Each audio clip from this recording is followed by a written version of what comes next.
The kitchen tile is cold under my knees. I can feel the turkey grease soaking through my good dress, the one I bought special for Thanksgiving. My hip throbs where it hit the counter on the way down. Somewhere behind me, my granddaughter is crying. Grandma, are you okay? I am 67 years old. I have hosted Thanksgiving in this house for 43 years, and my own son just watched his wife shove me to the ground without saying a word.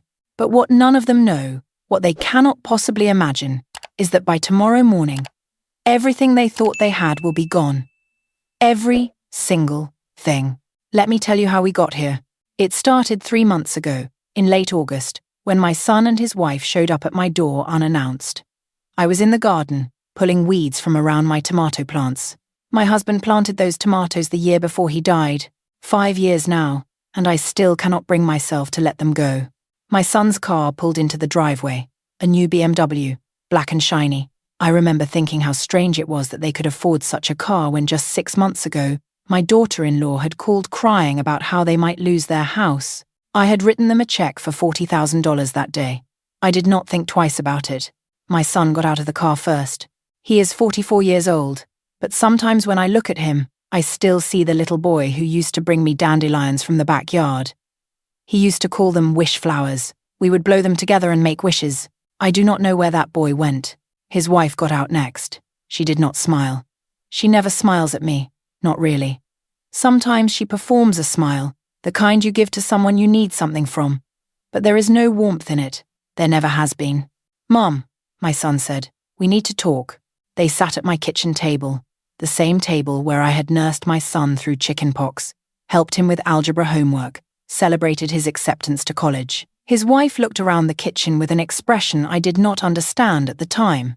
Later, I would recognize it for what it was. She was measuring, she was calculating, she was already redecorating in her mind. "Mom," my son said, "Victoria and I have been talking about your situation." "My situation? You are alone in this big house. Dad has been gone for 5 years. You are not getting any younger." His wife nodded. "We worry about you. What if something happens? What if you fall?" I looked at her. She was wearing earrings I had given my son money to buy for their anniversary last year. She did not know I knew that. My son had told me he needed money for car repairs. "I am perfectly healthy," I said. "I walk 2 miles every morning. I garden. I cook." "But for how long?" My daughter-in-law said. "These things happen so fast. One day you are fine. The next day..." She made a gesture with her hand. "Something falling off a cliff. What exactly are you suggesting?" My son cleared his throat. "We think you should add Victoria and me to the deed of the house, just as a precaution.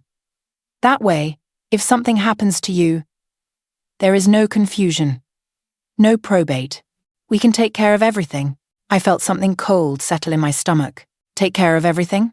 The house, your accounts. We would be able to make decisions for you if you ever became incapacitated. I see.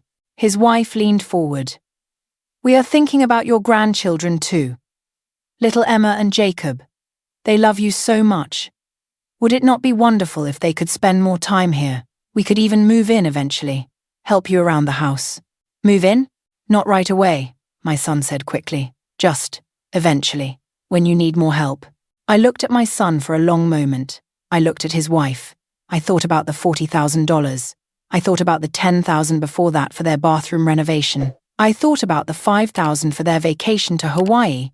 I thought about the 23 years of birthday gifts, Christmas presents, helping with down payments, paying for their wedding. "I will think about it," I said. They stayed for dinner. His wife complained about the salt in my roast. My son said nothing. After they left, I sat alone in my kitchen for a long time. Then I called my daughter. My daughter is 41. She lives in Seattle with her husband and 2 children. She calls me every Sunday. She flies out to visit at least 3 times a year. When her father died, she took 2 weeks off work to stay with me. She held my hand at the funeral. She helped me pack up his clothes. She does not ask me for money. She has never asked me for money. "Mom," she said when I told her about my son's visit, "I need you to listen to me carefully. Do not sign anything. Do not add them to anything. I have heard stories about this. It is called elder financial abuse. Your brother would never." "Mom." Her voice was sharp. He asked you for $40,000 and bought a BMW. Do you understand what I am telling you? I understood. I did not want to understand, but I did. The next day, I called my lawyer. His name is Robert Chen. He has been my lawyer for 30 years. He handled my husband's estate. He knows everything. Margaret, he said, I am glad you called. I have to tell you something. Your son's wife contacted my office last week. She was asking questions about your estate, about the house, about your accounts. What kind of questions? She wanted to know the process for obtaining power of attorney. She wanted to know what would happen if you were declared mentally incompetent. I could not speak for a moment. Incompetent. I did not tell her anything, of course. But Margaret, you need to be very careful. I have seen this before. More times than I would like. That afternoon, I made some changes. I had Robert draw up a new will. I added additional security to my accounts. I made my daughter my power of attorney, not my son. I did it all quietly, without telling anyone. And then I waited. The weeks passed. My son called occasionally, always asking about the house.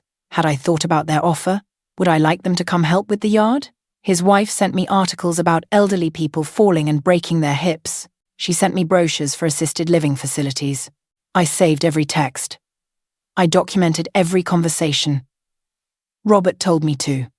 Just in case, he said. You never know what you might need. Then came November, and the invitation to Thanksgiving. We want to host this year, my son said on the phone. Give you a break. You have done it for so long. But when I offered to bring dishes, he said no. When I offered to come early and help set up, he said no. When I asked what time dinner would be, he hesitated. Actually, Mum, Victoria thinks it might be better if you came a little later, around 4. The kids will be napping earlier, and you know how Victoria gets when her schedule is disrupted. You want me to come late to Thanksgiving dinner? It is not late. It is just later. Something was wrong. I could feel it, but I agreed anyway. I wanted to see my grandchildren. I wanted to believe that my son was still my son, that the boy who brought me wish flowers was still in there somewhere. I arrived at their house at 4 o'clock on Thanksgiving Day. I was carrying a pecan pie. I had made it from my mother's recipe. The same recipe I have used for 40 years. My son used to say it was his favorite. The door was answered by my daughter-in-law's mother. She was wearing an apron. My apron. The one I had left at their house last Christmas. Oh, she said, looking at me like I was a door-to-door salesman. You are here. Hello, Diane. Happy Thanksgiving. She did not wish me a happy Thanksgiving back. She just stepped aside to let me in, then walked away toward the kitchen. The house was full of people. My daughter-in-law's parents, her sister and brother-in-law, her sister's children. My son was in the living room, watching football with his father-in-law. He waved at me but did not get up. Where are Emma and Jacob? I asked. Upstairs with the other kids, my daughter-in-law said, appearing from the kitchen. She did not hug me. She did not take my pie. You can put that on the counter. I walked into the kitchen. Every surface was covered with dishes I did not recognize. Diane was at the stove, stirring something. She looked at me like I was intruding. Is there anything I can do to help? I asked. We have it handled, my daughter-in-law said. Why do not you go sit down? The dining room is set up. I walked into the dining room. The table was set beautifully. 14 places. I counted them twice to be sure. At the head of the table, there was a place card that said Grandma Diane. At the other end was Grandpa Richard. I looked at every place card. My daughter-in-law's sister, her husband, her niece, her nephew, my son, my daughter-in-law, my grandchildren. My name was not on any of them. I found my son in the living room. Where am I supposed to sit?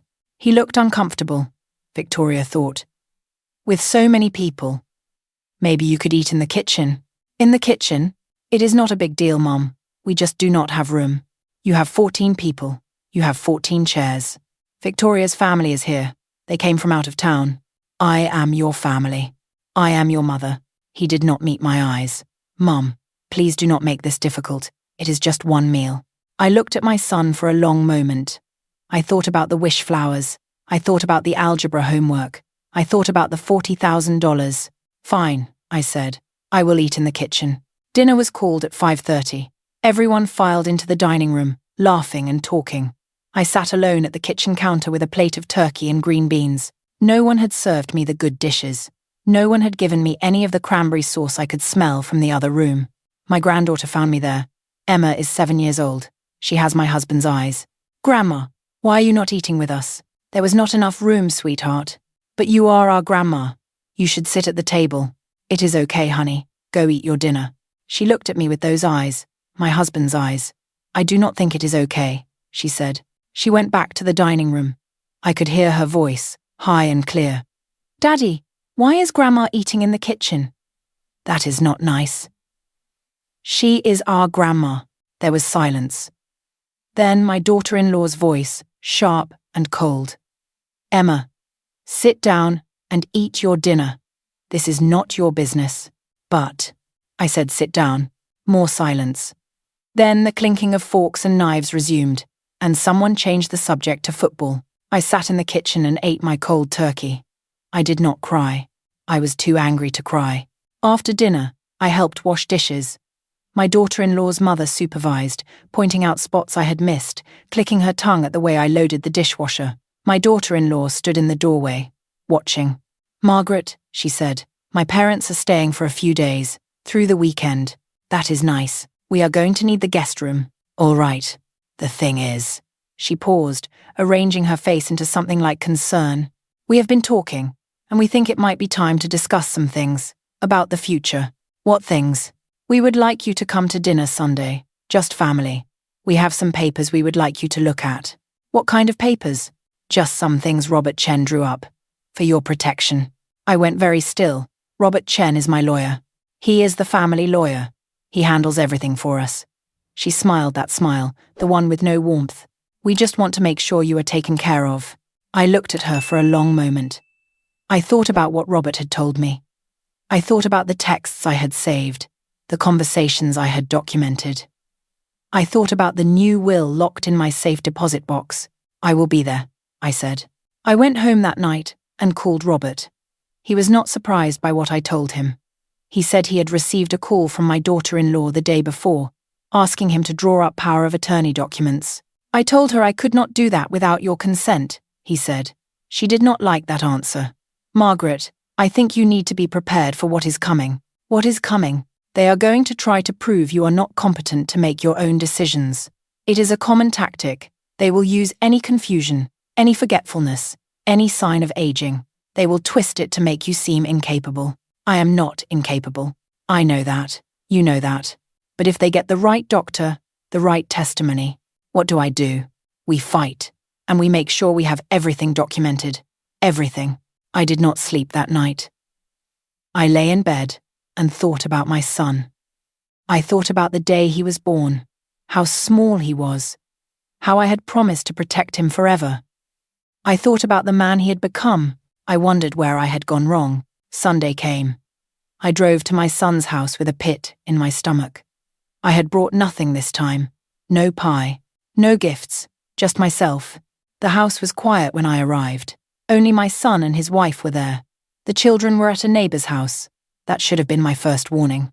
"Mom," my son said, "come sit down. We have some things to discuss." They had papers spread out on the dining room table. I recognized the format. Legal documents, power of attorney forms, something about medical decisions, something about financial control. "We have been talking to some experts," my daughter-in-law said, "about your situation." "My situation?" "You are alone. You are getting older. Things can happen quickly. We want to make sure we can take care of you when the time comes." "And when will that time come?" She did not answer that question. "Just sign these, and we can handle everything. You would not have to worry about any of it." I looked at the papers. I looked at my son. He was not meeting my eyes. "Did you actually read these?" I asked him. Victoria explained them to me. "Did you read them yourself?" "Mom, Victoria knows about this stuff. She works in an office. She handles paperwork all the time." I picked up the first document, power of attorney, giving my son and his wife complete control over my medical decisions. The second document gave them control over my finances. The third was a deed transfer, adding them to my house. "If I sign these," I said slowly, "you would have the right to sell my house. to put me in a facility, to access all my money. We would never do that, my daughter-in-law said. This is just for emergencies, just in case something happens to you. Something like what? A stroke, a fall, dementia. She listed these things so casually, like she had rehearsed them. These things happen so fast, Margaret. You might not even know it is happening. You might think you are fine when you are really. Really what? Losing your grip. I set the papers down. I am not signing these. Her face changed. The mask slipped, just for a moment. I saw something underneath, something ugly, something that had been there all along, hiding behind those cold smiles and expensive earrings. Margaret, be reasonable. I am being perfectly reasonable. I am not signing over my life to anyone. Mum, my son said, finally looking at me. Just sign the papers. It will be easier for everyone. Easier for who? For all of us. Victoria is right. You are getting older. You cannot manage everything on your own. Last week you forgot my birthday. Your birthday is not until March. He blinked. What? Your birthday is March 17th. It has been March 17th for 44 years. I could not forget it if I tried. My daughter-in-law's face darkened. She is confused. This is exactly what I am talking about. She does not even know what month it is. I know exactly what month it is. It is November. It is November 26th. It is Sunday evening at 6:47 p.m. My name is Margaret Ann Patterson. I live at 341 Oak Lane, the house I have owned for 43 years, the house I paid off 16 years ago, the house you are trying to steal from me. Nobody is trying to steal anything, my daughter-in-law said, but her voice was tight, nervous. We are trying to help you. Is that what you call it? I stood up.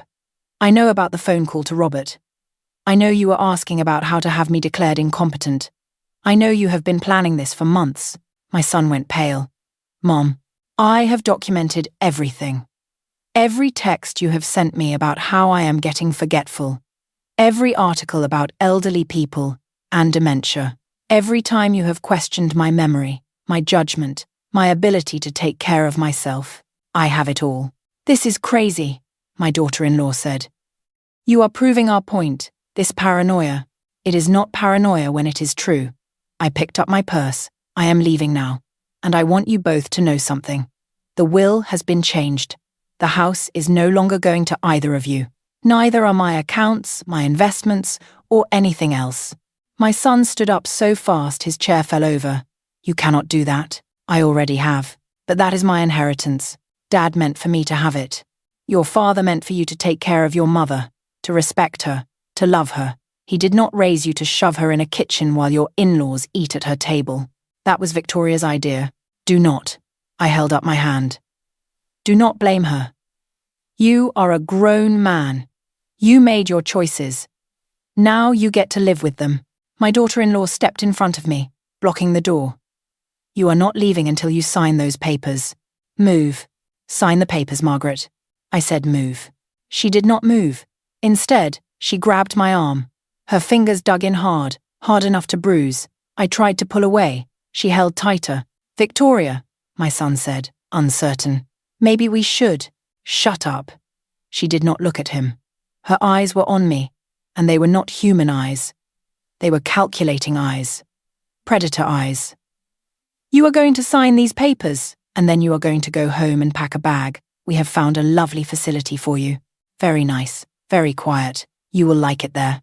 Let go of me. The doctor is coming tomorrow. He is going to evaluate you. And when he sees how confused you are, how paranoid, how unstable, well, it will be out of your hands.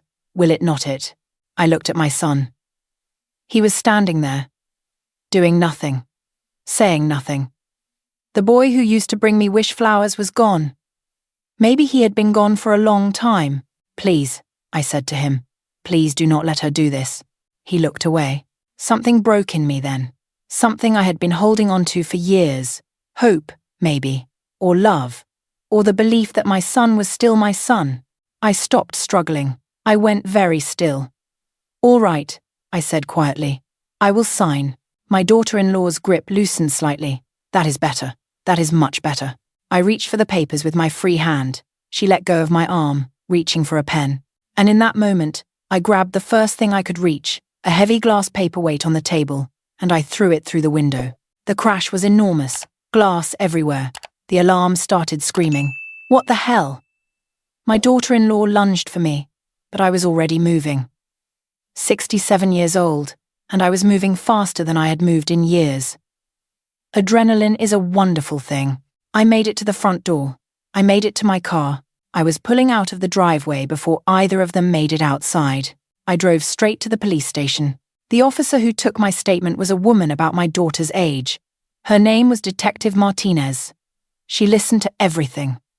She looked at my arm, where the bruises were already forming. She looked at the texts I had saved, the documents I had brought, the timeline I had put together. This is elder abuse, she said. What they tried to do tonight, that is false imprisonment and assault. We can press charges. I want to press charges. She nodded. Good. We will need you to come back tomorrow to make a formal statement. And I am going to recommend you file for a protective order. A restraining order? Against my own son? He stood there while his wife assaulted you. He was part of a scheme to steal your assets and have you declared incompetent. Yes, ma'am. Against your own son. I thought about the wish flowers. I thought about the algebra homework. I thought about 43 years of Thanksgiving dinners in my house, at my table, surrounded by family. Do it, I said. The next few weeks were a blur. The police investigation, the protective order, the calls from my son that I did not answer, the voicemails that started angry and became desperate. Mom, please, I am so sorry. Victoria went too far. I did not know she was going to. Please, Mom, I am your son. I love you. Mom, the police came. They are saying I could be charged with something. This is crazy. I did not do anything. I just stood there. Mom, please, I am going to lose everything. My job found out. They are talking about letting me go. Please, just tell them you made a mistake. Tell them you were confused. I did not call him back. Not once. My daughter flew in from Seattle. She held me while I cried. She helped me change the locks on my house. She came with me to every meeting with Robert, every session with Detective Martinez, every appointment with the therapist I started seeing. Mom, she said one night, when we were sitting on my porch watching the sunset, I am so sorry. I should have seen it sooner. I should have done something. You warned me, back in August. I did not want to believe it. Still. She took my hand. You are not alone, okay? You are never going to be alone. I am here. My kids adore you. Dave thinks you are the best mother-in-law on the planet. She laughed. He is actually a little afraid of you. In a good way. I smiled. It was the first time I had smiled in weeks. What happens now? I asked. Now you live your life. You tend your tomatoes.